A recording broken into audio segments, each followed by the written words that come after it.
د اطلاعات او فرهنګ وزارت محترم وزیر صاحب، معین صاحبانو، رئیس صاحبانو، راغلو شاعرانو، ادیبانو، ترانه خوانانو، السلام علیکم ورحمت الله وبرکاته. ما ته چې کومه موضوع راکول سوې وه، هغه موضوع په جهاد او قتال کې یا په تیره شل کلنه مبارزه او دوره کې د موږ د شاعرانو او د ترانه خوانانو هغه رول او اغیز. قدرمنو، په دې کې شک نشته چې د موږ شاعرانو، ادیبانو او ترانه خوانانو، ترانه ویونکو په تیر شل کلن دور کې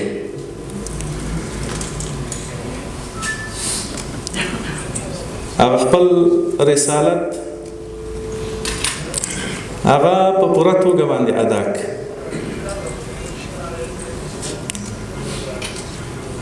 د ترانو له اغیز او اثر نه په دې برخه کې هیڅ انکار نشي کېدلی، تر دې پورې چې حتی دښمنانو هم په دې باندې اعتراف کاوه او ملموس نتایج هم موږ او تاسې په خپلو سترګو باندې لیدل.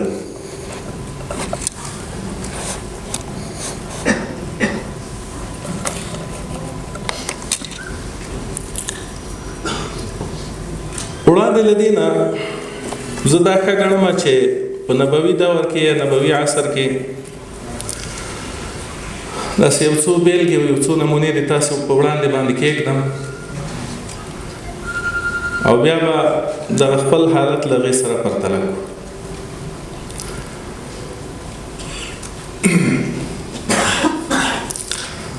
رسول الله صلی الله علیه و آله وسلم که داسې ووایو چې د شاعرانو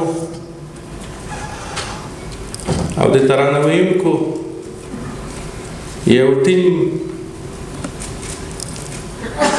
هغه یې لاره، نو دا تعبیر به ډېر لرې نه وي.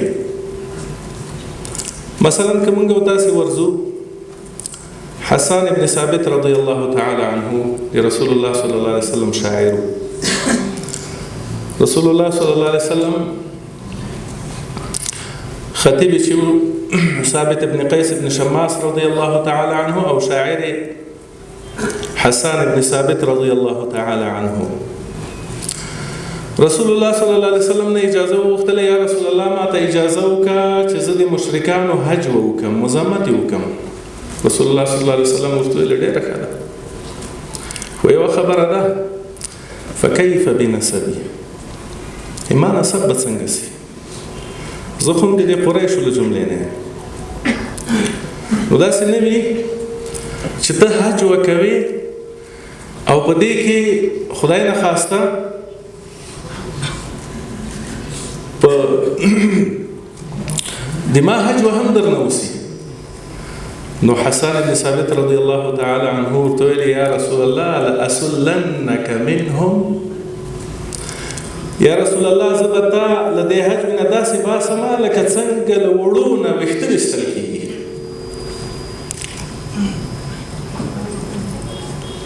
همداسې وسول رسول الله صلی الله علیه و آله وسلم حضرت ابو بکر صدیق رضی الله تعالی عنه اته امر وکړ ته سره کېنه، ځکه تا ته د عربو انساب ښه معلوم دي، د عربو انساب درته معلوم دي نسبونه، نو ته ورته وایه چې دا نسب د حج وړ ده او دا د حج وړ نه ده. په دې کې د رسول الله صلی الله علیه و آله وسلم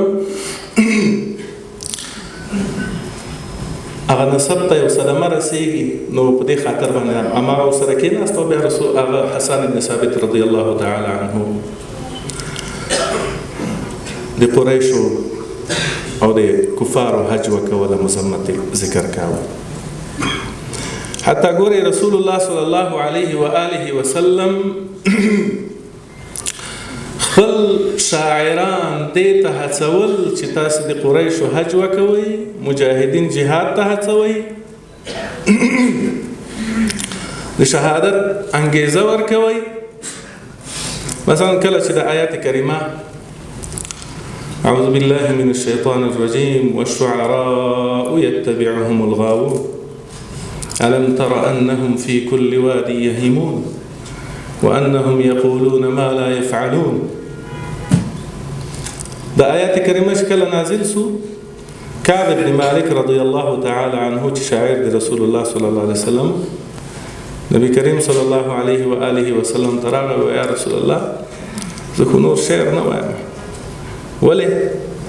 الله تعالی د شاعرانو مذمت کړی ده، د آیاتونه ورته ویلي. بیا رسول الله صلی الله علیه وسلم ورته ویلي چې تا دا استثناء نه لري الا الذين آمنوا وعملوا الصالحات وذكروا الله كثيرا وانتصروا من بعد ما ظلموا. دا استثناء نه لري. بیا رسول الله صلی الله علیه وسلم دا ورته ویلي ان المؤمن يجاهد بسيفه ولسانه. دغه شعر ترانه لوستل دا رسول الله صلی الله علیه وسلم لسانی جهاد وګڼه. مسلمان هم په توره جهاد کوي، هم په لسان جهاد کوي. یوازې د تورې جهاد کفایت نه کوي، له دې سره په څنګ کې باید د لسان جهاد هم وي.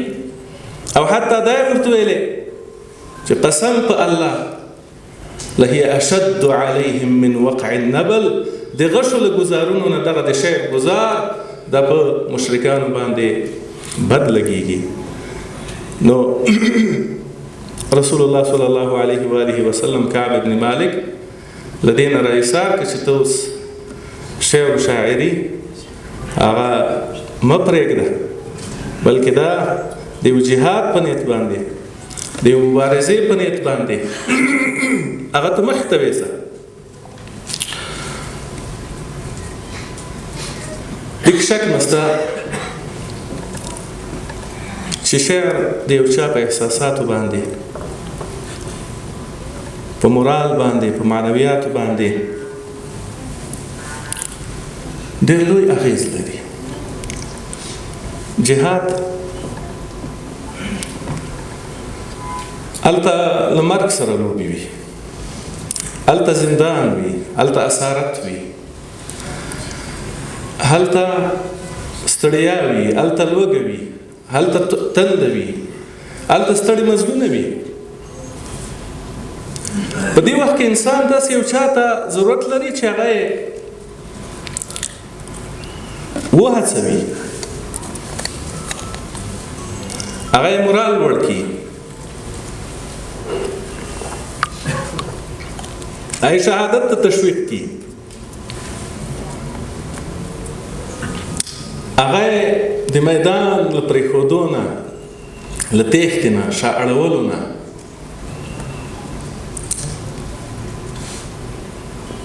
له هغې نه یې راوګرځوي.